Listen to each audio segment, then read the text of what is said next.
celebrating 125 years of Mountaineer football.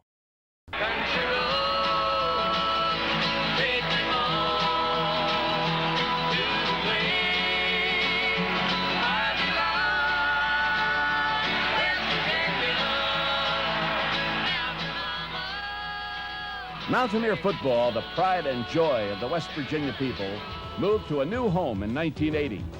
Don Nehlen's debut as head coach also marked the unveiling of the school's brand new stadium. It was opening day at new Mountaineer Field, and more than 50,000 fans were there to celebrate the dawn of a new era. Celebrating 125 years of Mountaineer football.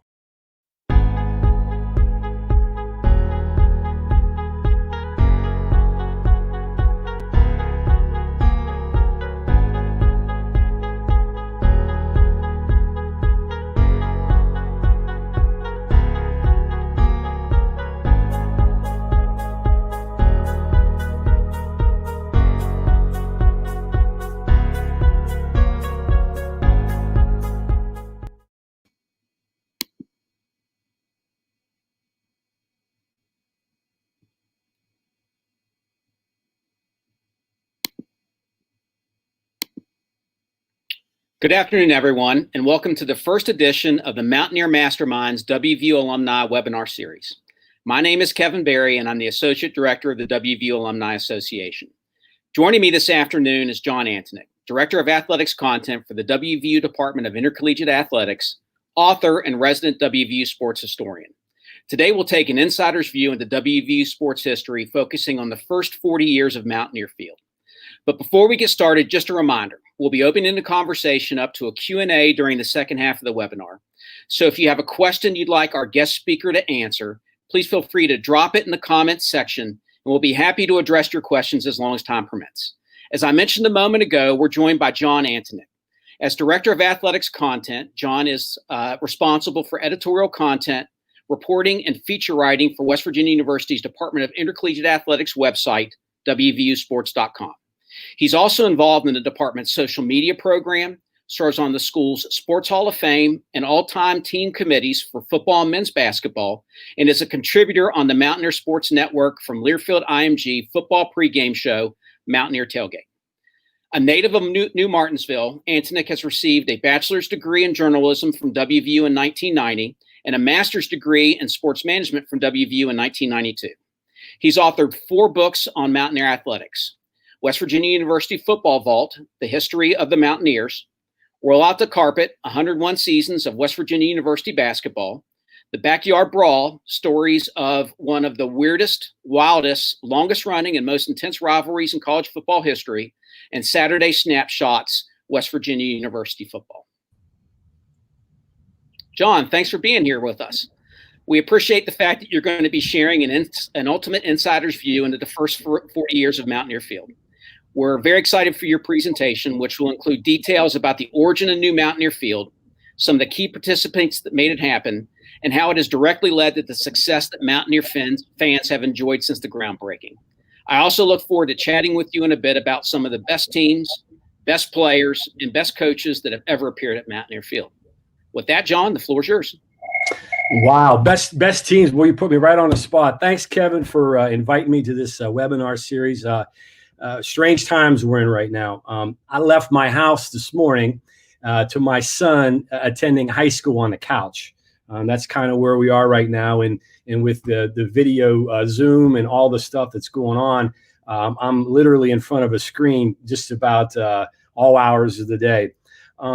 2020 is certainly a strange time. We're in a once-in-a-generation pandemic right now. The last time we experienced something like that was in 1918 when the flu pandemic spread through the world. So we're in different times, and unfortunately, we'd rather have you here on campus, but because we can't do that, we have to bring these things to you.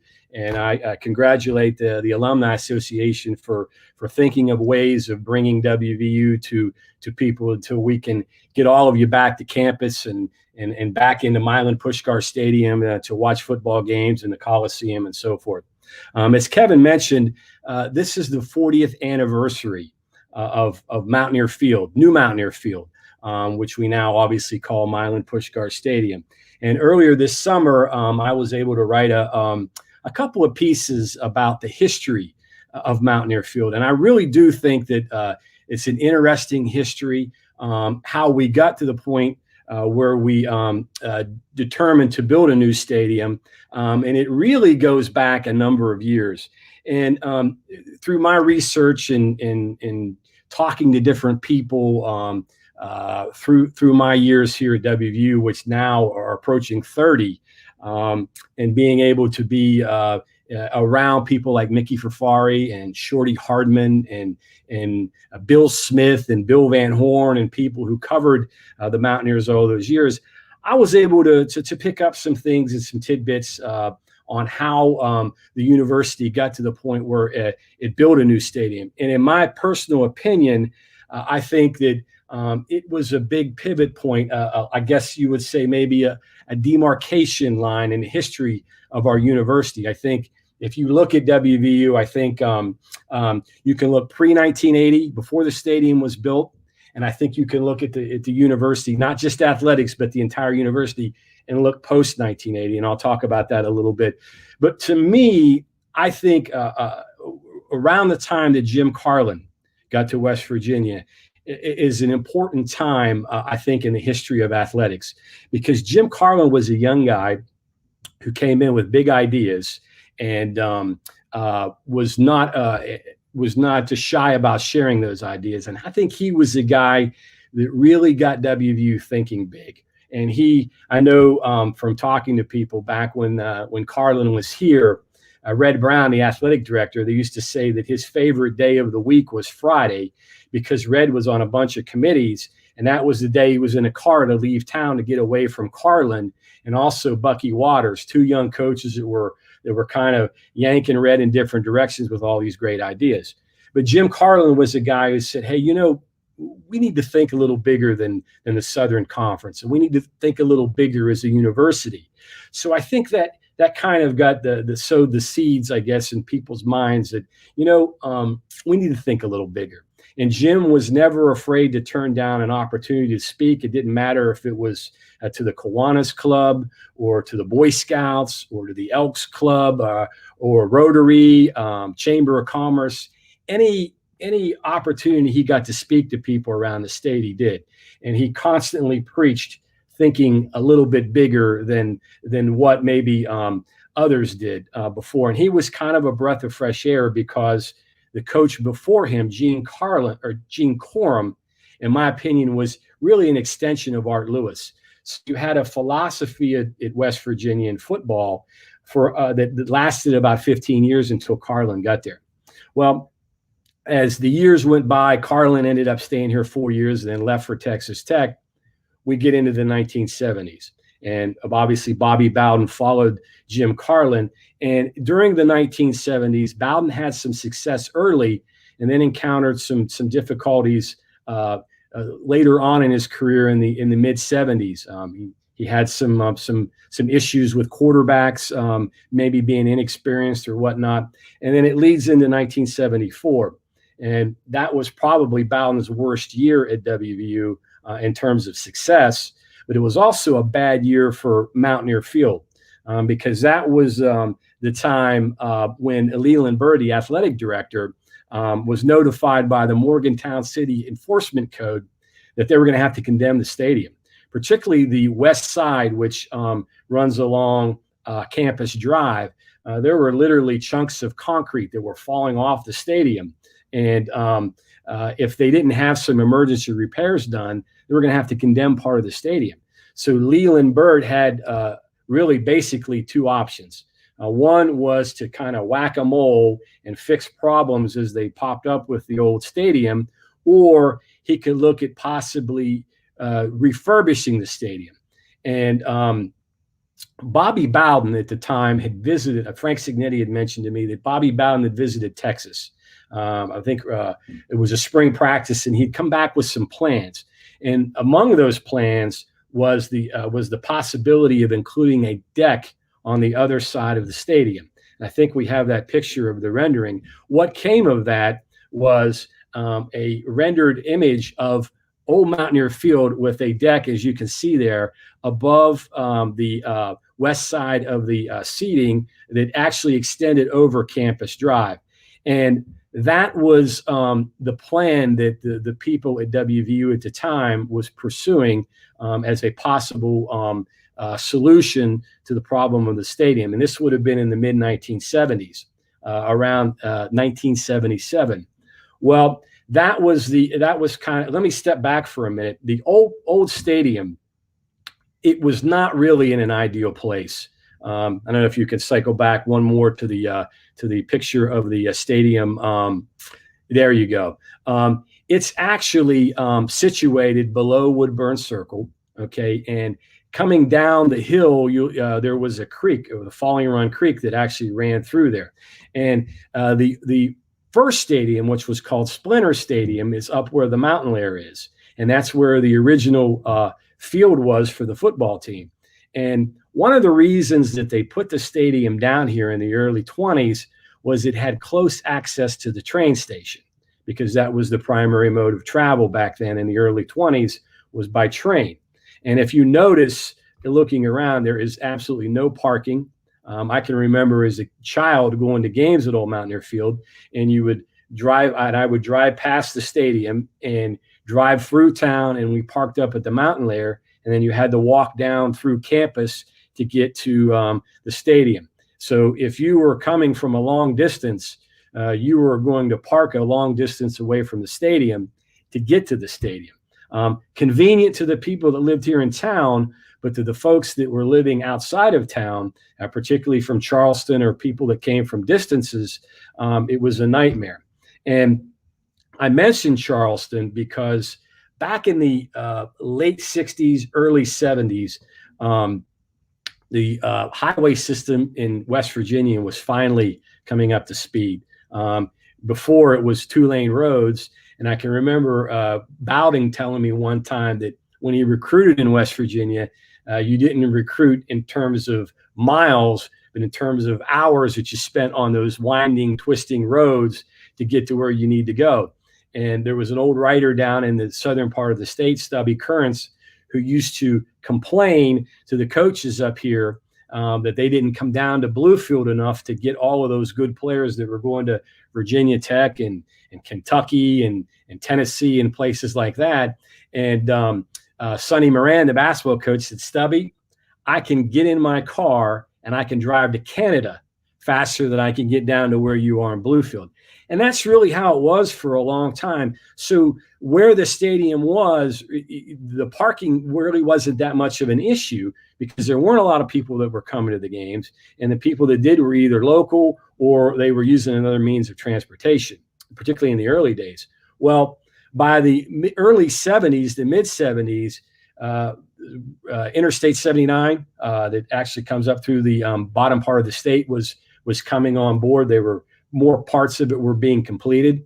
Interstate, or I guess Route 40, which is I-68 now, was being converted into a 4-lane highway. So more people from the Eastern Panhandle were getting into to Morgantown. So Morgantown was becoming more accessible. And that all of these things kind of came to a head. The stadium was dilapidated and decrepit, and more people were getting to the stadium because Morgantown was becoming more accessible. And so by 1977, something had to be done. And again, it was either a choice of refurbishing the old stadium, or in the case of some people that were coming from other parts of the state, coming up with a new stadium. It really wasn't discussed much from the department perspective because they viewed getting an extension to the old stadium would be more agreeable to the state legislature than it would be building a whole new stadium from scratch, finding a place to put it, and coming up with the money. So 1977 is the time that this was being considered. And what the West Virginia legislature considered was a $60 million bond. And in that bond was a new, was it either a refurbished stadium or a new stadium for Mountaineer Field, a basketball arena for Marshall, which became the Henderson Center, which we know today, a basketball arena for West Liberty, and 2 campus facilities for West Virginia State and Shepherd. So good old-fashioned politics, cover the whole state, was a part of this package that was being considered in 1977.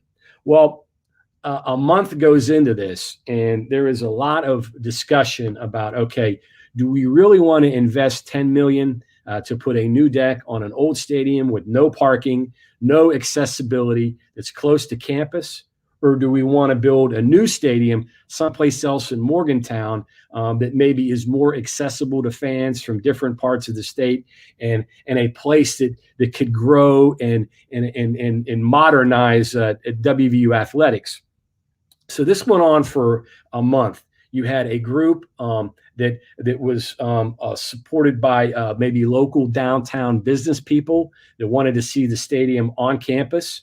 The university, which was pitching the model to expand Old Mountaineer Field, and a group that was led by the Elks Club, which had signed some petitions. And again, I go back to Jim Carlin. That was one of his favorite places to go speak. And I think the Carlin influence and thinking bigger permeated within that group. And the Elks Club was a big proponent in building a new stadium someplace else in Morgantown. Well, this goes back and forth for a month until finally the Senate President, William Brotherton, issued an amendment. And the amendment was that they were only going to consider a new stadium. And there was no plans at this point. There was no plans for a new stadium. They had not even determined a site, but the Senate voted on this, and they determined that they were going to build a new stadium. The figure that they came up with was $20 million. People here in Morgantown thought this was a measure to actually kill the entire proposal. So obviously people in other parts of the state, the folks in Marshall were concerned that they weren't going to get their basketball arena. The folks at West Liberty were concerned that they weren't going to get their basketball facility, and the other campus buildings weren't going to be done. And so what happened with this amendment was it actually crystallized the process. I think everybody got together and finally said, listen, if we're going to do this, let's do this right. And so from that point on, the bond gets passed in the legislature. $60 million, $20 million was allocated for the stadium. The new governor at the time, Jay Rockefeller, kind of sat out and watched this process evolve. But once it was determined that a new stadium was going to be built, he got very involved in it and actually took a leadership role in the process of getting the stadium done. As you can see in this picture here, Governor Rockefeller is the second person over from the left with the shovel there. Also in that picture is Dick Martin and the football coach at the time, Frank Signetti. Frank Signetti was a great advocate of the new stadium. And he told me earlier this summer that he was kind of in a difficult position because his bosses were originally for putting the deck on the old stadium, and he was in favor of getting a new stadium someplace else in town. He told me his preference was that they do it in an area where we weren't creating a third campus, because obviously you had the downtown campus and the Evansdale campus where the Coliseum was. So this process is, they determined that they're going to build a new stadium. They've got 3 years to build it, and they've got to figure out a place to build it without any environmental studies, without any designs, without any conceptual renderings or anything. So Governor Rockefeller gets a group of people, and they come to Morgantown, and this would have been in I believe the summer of 1977, to tour different facility or different sites throughout town. They looked at the dairy farm, but they quickly nixed that when the governor's travel procession got stuck on West Run Road, and actually the governor had to get out and waive traffic so they could get through the mud to get to the dairy farm. So that one was quickly eliminated. They also considered building the stadium next to the WVU Coliseum, but quickly realized that there really wasn't enough room to put a stadium there, even though it was close to Star City and close to the exit there where I-79 was, which would have been pretty close access to the interstate that was being built right outside of town. And then the third alternative was the Mile Ground, which a lot of people preferred. And at the time, President Harlow, considered probably the most valuable piece of property that the university had. The issue with the Mile Ground was that there was a lot of undermining underneath the area where they were going to consider to put the stadium, and they thought that it would be too expensive to do all of the foundation work that would be required to build a stadium in that area. And also, too, Harlow, I think, wanted to hang on to that property in case they needed to sell it at a time down the road. So the final area that they considered was the old golf course site, which is right near where the university hospital was. And there were a lot of benefits to that site, and that was the site that Frank Signetti preferred because it was close to the hospital. But the hospital was not very enthusiastic about it, and there was some pushback there because of the closeness to the medical complex. Also, too, above was the law school, and at the time, our current president, Dr. Gee, was the dean of the law school, and it's my understanding that he was very much in favor of having the stadium next to the law school because he thought it could help the law school recruit students. It could help with seminars and things like that. So he was a big supporter of having the stadium in the current site that it is. What it basically came down to was Governor Rockefeller stepping in and assuring the hospital that if they would get on board, that he would make sure that 705 would become a 4-lane road, and that's the road that comes in from the Mile Ground. And he said that we'll make sure that we get a 4-lane highway right to the medical complex. So that kind of placated the people at the hospital. Everything was in place to get a stadium put in that spot, and then construction began. And construction was on a fast-paced rate. I believe it was 18 months, I think, was the time frame that they had to get it done. And I know that they tell stories about the summertime leading up to the opening of the stadium in 1980. They got a lot of rain, so they were behind there. And the guys that played in the opening game in the stadium in 1980 against Cincinnati, there you can see a picture of Senator Byrd addressing the crowd, and the blank space behind and the scoreboard behind there. And also, too, you see a picture of Dr. Budig, who just passed away recently, who was the president at the time when the stadium was being constructed. But they were on a tight time schedule, and the players literally did not get on the field until the Thursday before the game. And there were instances or places within the stadium where there was still wet concrete. There was a funny story that they tell about right before John Denver is ready to perform, that there was no, and there you can see John Denver, there was no security around the scoreboard, and the power switch to the entire stadium was behind that scoreboard. And somebody, a student or somebody, had gone up right underneath the scoreboard and flipped that switch and turned off all the power in the stadium right before John Denver was supposed to perform. And they realized real quickly that one of the guards had left their post, and that's what happened. Flipped the switch, everything went on, and John Denver was able to do his performance. And it's my understanding that Governor Rockefeller was very instrumental in getting John Denver here for that performance. And I believe this to be true, that he actually used some of his own money to fly them or to get them here for their performance. And speaking of Governor Rockefeller, he was very instrumental in the facilities building, or the football complex that's located behind the stadium. Because when they allocated the $20 million for the stadium, there was no money allocated for locker rooms, coaches' offices, and different things within the complex. So Governor Rockefeller organized a meeting with about 11 or 12 different contributors or supporters around the state and the governor's mansion. And he got them together in the mansion, and he started off the conversation by saying, gentlemen, we need to come up with $1 million to build a facilities building for the football stadium, because we don't have any money left from the bond to pay for it. And I'm going to start this by putting in and making the first contribution. And he wrote down a figure on a piece of paper, folded it up, and put it in a hat, and passed the hat around the table.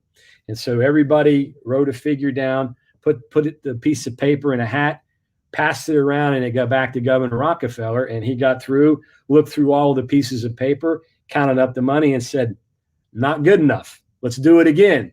And so he put the hat back, put the money, put the piece of paper in, passed it around, and the second time they were able to come up with the money and get the money to build the facilities building. So that is in essence how the stadium came to be. It came down to a decision of, do we refurbish an old stadium, or do we build a new one someplace else in a different part of campus? And if you look back and you look back at the history of what's transpired here at West Virginia University over the last 40 years, and it's quite clear that the decision to build a new stadium proved to be the correct one. And in my opinion, I think it was a pivot point in the history of not only athletics, but WVU. Because you have to think that, first of all, Don Nehlen wouldn't have been the football coach here had they refurbished the old stadium. And so by getting Don Nehlen, and Don Nehlen having the success that he had early, particularly winning those 2 games against Florida in the Peach Bowl and Oklahoma out in Oklahoma within a 9-month period, beating Penn State, ending that long streak against Penn State, beating Boston College, beating Pitt, having the success that he had, put West Virginia in a different a light in terms of national notoriety, acclaim, or whatnot. And so that success, then think 8 years later, you see we have the picture of perfect there. We have an undefeated season in 1988 and play for the national championship game. So within an 8-year period from the time that stadium is built, West Virginia goes from being one of the bottom 10, 15 teams in the country in the late 70s to a team that's on the doorstep of a national championship.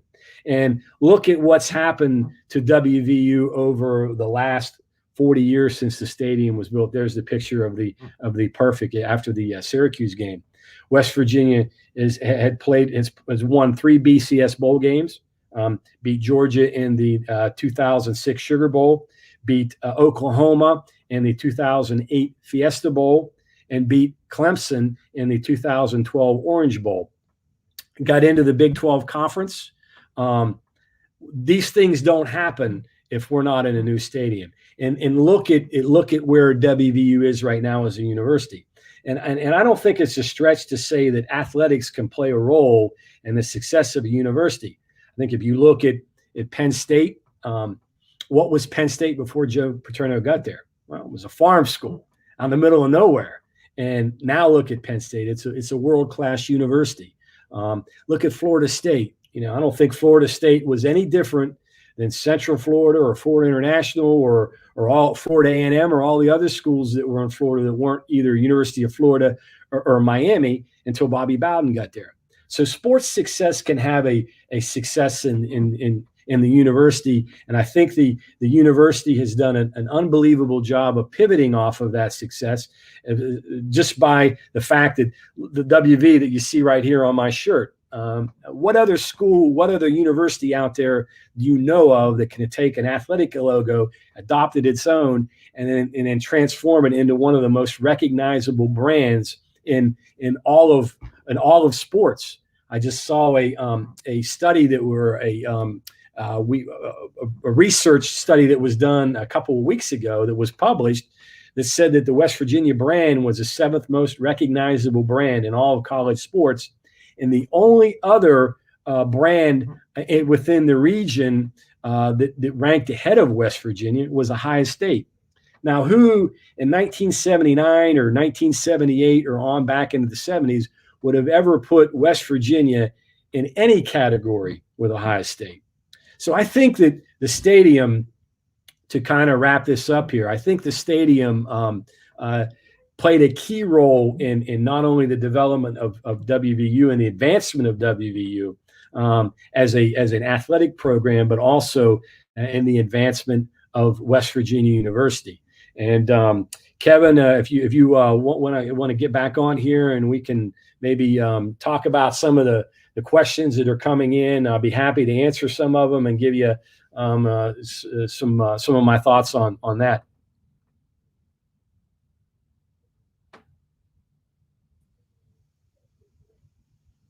Hey, John, thanks. Really, really great presentation. I appreciate it.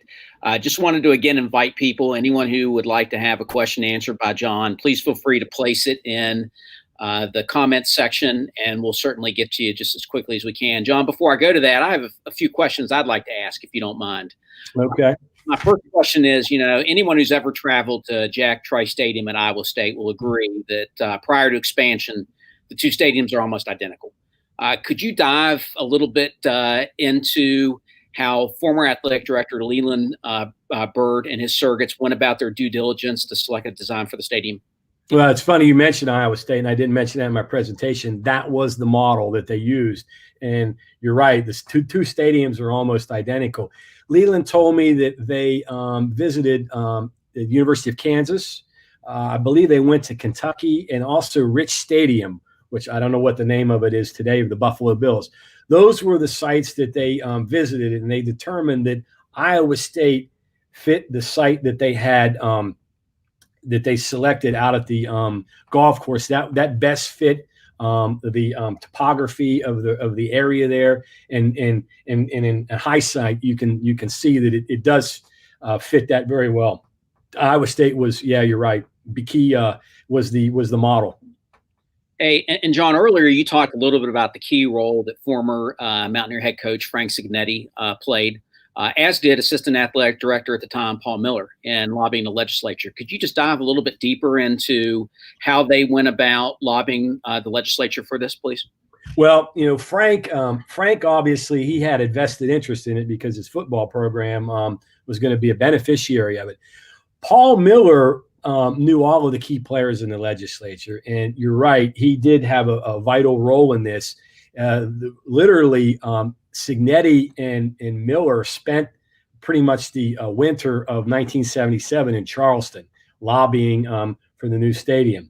Miller getting Signetti with the right people that he needed to talk to explain, hey, this is why we need this. This is why we need a new stadium in terms of recruiting, in terms of our positioning with rivals within the region. Not only because at the time, I think people today forget to,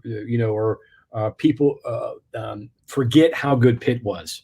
I mean, Pitt was like Alabama is today. Pitt was like Clemson was today. That's how good they were. Now we can talk about how they made their roster, how they got those players to go there. That's another conversation in itself. But they had great players there, and there was a big difference between West Virginia and the Pitt Panthers at that time. And it didn't change until the early 1980s, around 1983, when of course the stadium was built. Don was able to get his program in place and was able to beat them. And then if you look from 1983 on, it's a completely different story.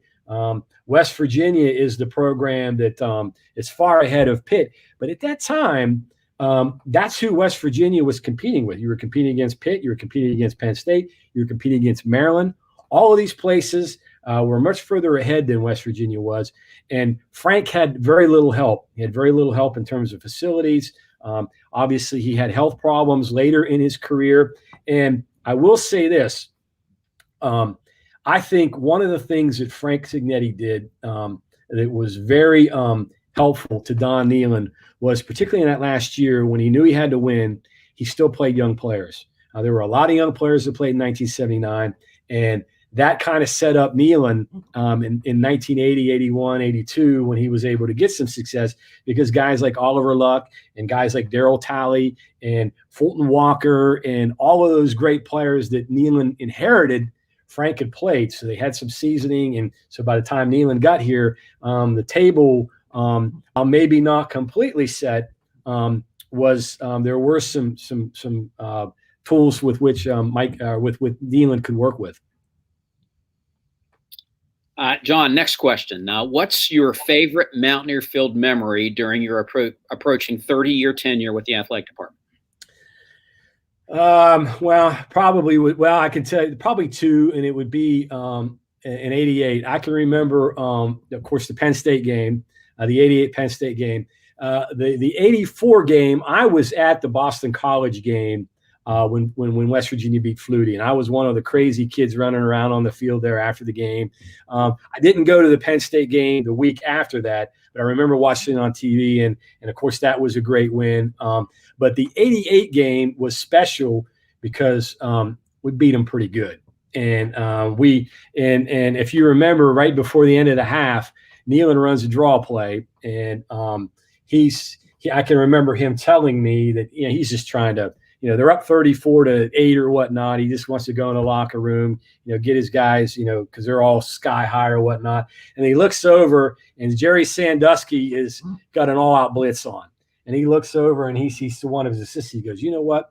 He said, "We're going to pop this," because they got everybody coming. He couldn't understand why they came on an all-out blitz, because they were just going to run out the clock. So they run the draw handoff with Under Johnson. Under Johnson goes down the sideline and runs 50 whatever yards for a touchdown. And I can remember, I'm a student up in the press box. I'm a student spotter at the time. And there's a decorum in the press box where you don't cheer. You're supposed to show respect to your guests, and so there's no cheering or no reaction going on in the press box at the time. And Penn State's sports information director at the time was a guy named Bud Tallman, who was from Wheeling. He was one of the most well-known PR guys in college sports. He worked at Navy, did Roger Staubach's Heisman campaign, was just the guy of the epitome of decorum. And I'm sitting next to him going, go, put it into him, put him into him. And I look, and Bud Tallman looks over at me and like he's going to poke my eyeballs out. And so that was a great memory right there. And there have been so many. It's just been such a wonderful place to watch college football. Hey, John, next question. So we talked a lot about the old stadium and, building the new stadium. Can you spend a few minutes and talk about some of the stadium renovations that are currently underway or recently completed as part of the Climb Higher campaign? Well, there have been a lot, and I get a chuckle when I see things out there about one day West Virginia building a new stadium out across I-79. Everybody says, "Well, they're going to build a new." Well, if you consider all of the money that's been invested in the current stadium within the last 5 to 8 years, well over $100 million. Not only in the first round that dealt specifically with the fan experience, the concourses, widening of the concourses, the new concession areas, and all the things that were completed a couple of years ago. Well, now we've got another $60 million that's being put into the facilities part of the Milan Puskar Center part of the stadium. And I'm on the committee that's currently putting together the design for the Hall of Traditions, which is basically going to be the museum part of the Puskar Center, which is going to have public access. The original Hall of Traditions was in the back near where the Mountaineer Athletic Club had suites, and it wasn't open all the time to the general public. So it kind of defeated the purpose of having a Hall of Traditions and a museum that was in the back of the stadium that people didn't have access to either during game days or during the week. So in this new design, they flipped everything around. All of the offices that were in the front have been moved to the back, which probably should have been done when they did the refurbishments back in the mid-2000s. But now Coach Brown's office is in the back, the staff office complex is in the back, and in the front, you'll see, if any of you've seen any of the construction that's going on, there's a big open area where the Hall of Traditions is going to be, and that's going to be a place that's going to be public for people to be able to go in and see our great history. And so there are a lot of things that are going on. The new locker room downstairs, things that really needed to be done to get West Virginia up to speed with the other teams in the Big 12. And I can tell you from going to all of the other places in the Big 12 since the time we've been in this league, this was sorely needed because a lot of these schools were positioned in a place where, quite frankly, we were way behind in some of that respect. So much needed, and I know that I believe a lot of the things are scheduled to be done, I think, by next spring. So it's a great improvement to the program, and I know Coach Brown and his players are excited about getting it all done. Hey, John, next question is from our friend Charlie Brown. His question is, what exactly did the governor's $1 million cover? Was it for the original Pushkar Center only? Yes.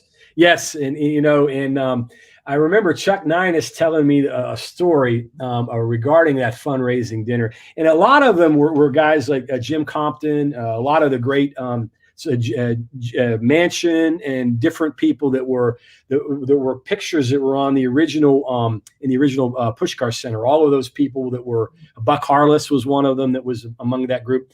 And I remember Chuck Ninus telling a story. Apparently, he'd gotten this from Dick Martin.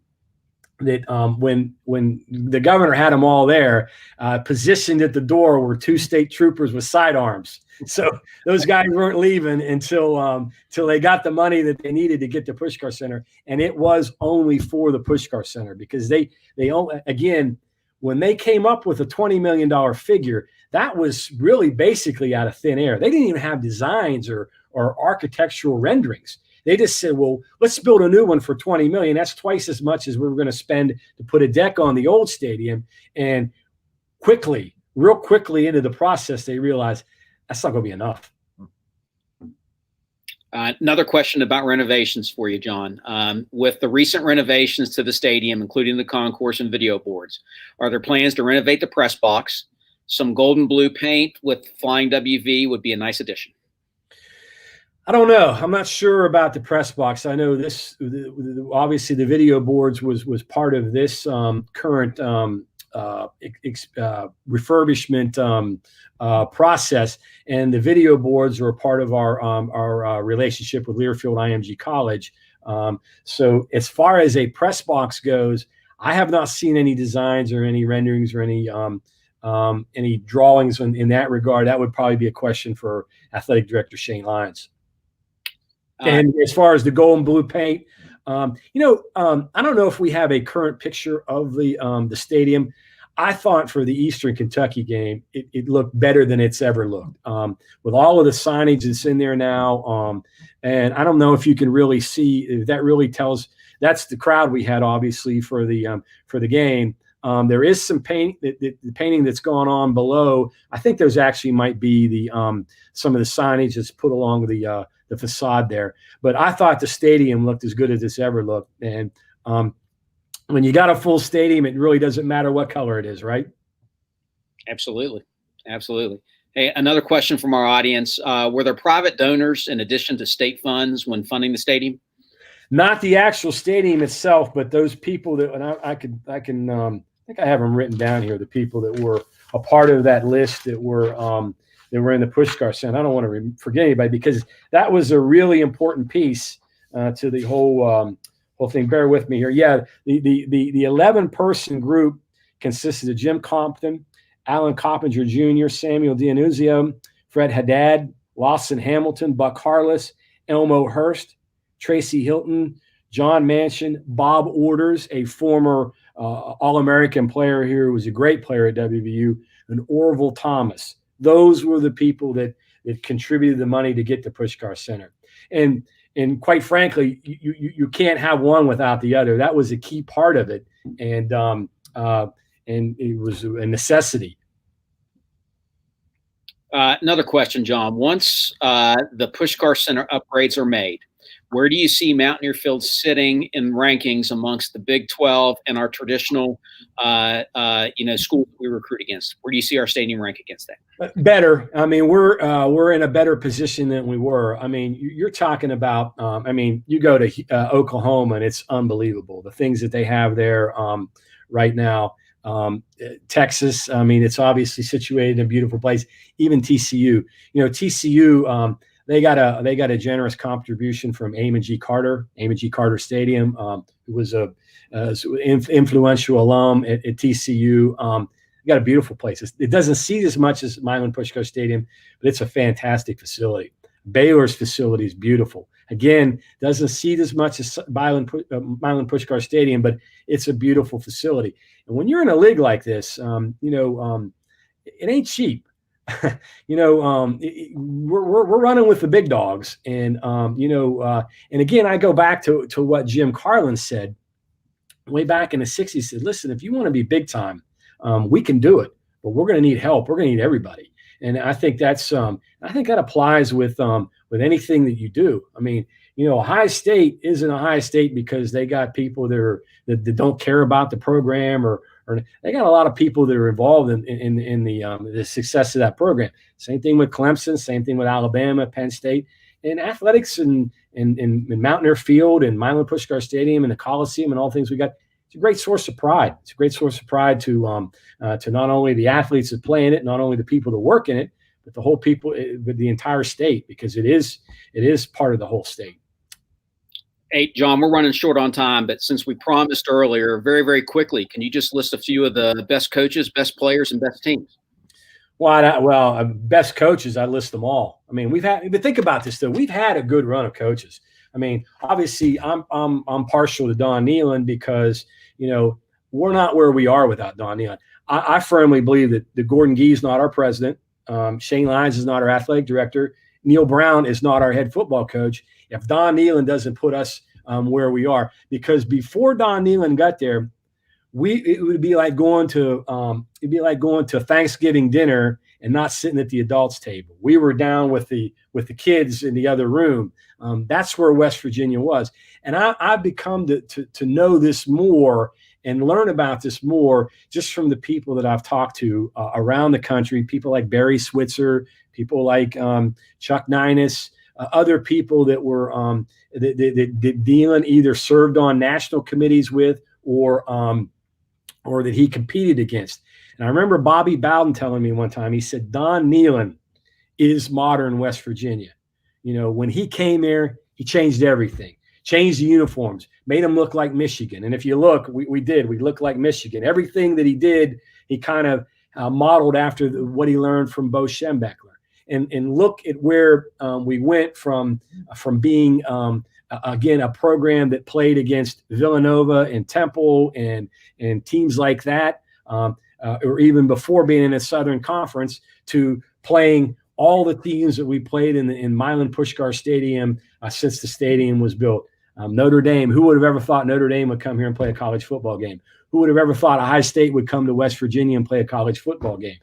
Texas, Oklahoma, all the teams that we've had come in here to play over the course of time started really because of that stadium and the success that Don Nehlen had and the guys that came after him. Rich Rodriguez, his time here was phenomenal. That 3-year run from 05 to 07 is among the best period that we've ever enjoyed ever in the history of our program. We were that close to being in a national championship game. The players that he had put us on a different plane. Bill Stewart continued it. Dana Holgerson, and now we've got what we think is a great young coach in Neil Brown, and I'm excited about the future. I think that only good things are ahead for West Virginia. Hey, John, let me ask you a question. If individuals want more information about the history of Mountaineer Field, or maybe interested in picking up one of your books, where should they go? Well, I wrote 2 pieces about the history of Mountaineer Field on our website, WVUsports.com. I published them back in the summertime. Easy Google search, just type in Mountaineer Field, WVUsports.com, and it'll come up pretty easily. As you mentioned, I have 4 books. I'm not sure the vault is still in circulation. You probably have to go find that one on the used market. The 2 most recent ones that I did with WVU Press here on campus, Saturday Snapshots, which is the most recent, was published in 2015, and then The Backyard Brawl, which has had a little bit of shelf life because we don't play them until a couple more years. So I kind of knew that when I wrote it. I said, well, this one will have some shelf life. Those are still available. You can go on Amazon and get them. I think you might even be able to get them at a discounted rate. You can type in Saturday Snapshots. You can type in my name. You can type in Backyard Brawl. You can type in my name, John, Antonik. They're easy to get. And again, I think they're discounted, but again, I think, there's those 2 at least are still available. Well, great. Thanks, John. We're just about out of time, folks. Once again, I'd like to thank John for helping us walk down memory lane during the first 40 years of Mountaineer Field. And of course, thanks to all of our viewers. If we didn't get to your questions, we apologize. Be sure to tune in to our next conversation with John. Our next WVU alumni webinar is tomorrow, Thursday, September 24th, presented by the WVU Black Alumni Network, and featuring guest host Dr. Jason Otley, alumna and recent president of the American Medical Association, Dr. Patrice Harris, and alumnus and retired general and WVU Vice President of Student Affairs, Ken Gray. The topic of the webinar is From Country Roads to Mountaintop, a story of 2 pioneering African Americans and how West Virginia University provided a foundation for lifelong leadership and success. Please make sure to join us. For those of you that may be wondering, part 2 of our Mountaineer Mastermind series with John is scheduled for Wednesday, October the 21st. Once again, that conversation is for members of the Alumni Association. So if you've not already joined us, you can learn more at alumni.wvu.edu. Hey, John, by chance, do you want to give us a sneak peek into what you're planning? You just mentioned that. I'm looking at my board. I've got them written down here. I guess October 21st is the next one. And I thought I would maybe do something topical, maybe pandemic related, and give people an update on the teams. We should know more about basketball season by then. They're in the process of putting together a revised schedule. We can talk about the current team and get people up to date on that. And then my last talk, I mentioned the 40th anniversary of Mountaineer Field for this one. We've got the 50th anniversary of the WVU Coliseum. We're also celebrating that year because that was the year 1970 when the Coliseum was built, and that kind of would be a nice lead into the basketball season. So I thought the last discussion would be about the Coliseum. So those are the other 2 that I have cooked up. Hey, John, thanks for the sneak peek. We're definitely looking forward to it. John, thanks again for your time. We sincerely appreciate it. And thanks again to everyone for watching. We'll look forward to seeing you tomorrow. Have a great day.